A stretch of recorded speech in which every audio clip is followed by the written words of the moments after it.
I think the testimonies are self-evident, Lian. Whether they are professional reasons for raising concerns or non-professional reasons, I think the viewers can very well judge that. And it is quite clear what the reasons are for the impeachment. Ma'am, you mentioned professional. I also go back to your interview in 2015 with us, actually, in Rappler. You said there that, and I quote, "This court, regardless of the fact that a lot of emotions accompanied my appointment, actually proved to be professional in every sense."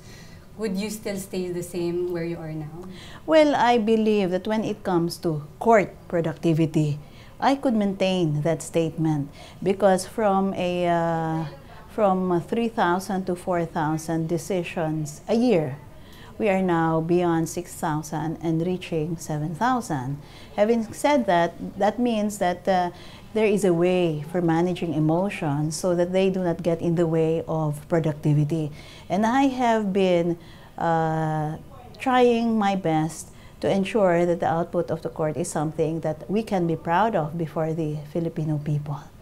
So that remains. Now, whether that kind of statement spills over into the impeachment proceedings, let the people judge that. Because at the time I made that statement, the proceedings had not yet commenced.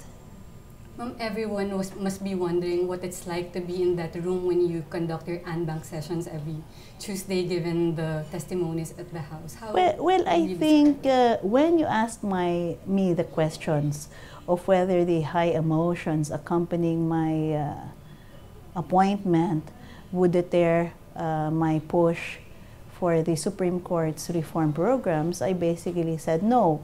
And I think you could have taken my statement more seriously to mean that regardless of the emotions that are being displayed, I remain steady as ever.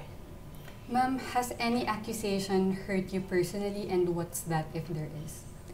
Now, when it comes to personal feelings, what I have been asking the judges to do is to transcend their own personal hurts so that they can remain impartial and fair at all times, and so that they can maintain a reputation as really very dignified professionals, people who are able to go above their personal hurts. And I manage my pain, I manage all of this in a way that is required of a leader in a very important branch of government.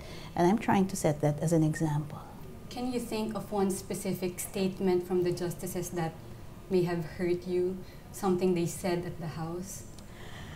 Well, I think their statements reflect more on them than on me. And especially when the other side of the story is finally unveiled.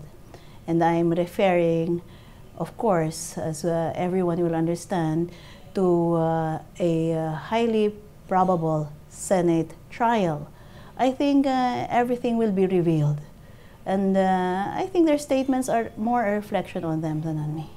Ma'am, at this point, are you trying to start the healing within the Supreme Court, trying to reach out to the justices who said some things about you on a personal level? There are only a limited number of things we can do to address the emotions of others. Largely, how you deal with your emotions is your personal accountability. If the other person wants you to be on good terms again and you are not going to allow them because of your difficulty in managing your own emotion, then that's a problem of the person who has those kinds of emotions. So, Lian, the important thing is for the leader to maintain her eyes on the ball. The ball is justice for the Filipino people. That means we have to work every day, our hardest and best, to decide according to our best lights and to push for systemic reforms, because it's not just the process of deliberation that's important. How is the delivery system accompanying this process of deliberation? Are cases slow in being disposed of? Is there a monitoring system? And those systems have been put in place, are being put in place rather. if you don't mind, man, let me quote Justice De Castro. She said, hanggang kailan pa ba kami magtitiis? How do you respond to that kind of statement? Palagay ko, yung mga ganong bagay, yung nagsabi ang kailangan mag-isip nun. Kasi parang sa maraming tao naman, ang daling sagutin yun eh. Bakit niya itinatapon yung tanong na yun sa Kongreso? Sa sarili niya, kaya niyang sagutin yun eh. So, bakit ko pag-iisipan kung anong dapat na response doon? Alam naman rin ng lahat kung kailan ang mga retirement dates, di ba? So, sila na ang kailangan mag-timbang ng mga ganong salita. Hindi ko problema yun.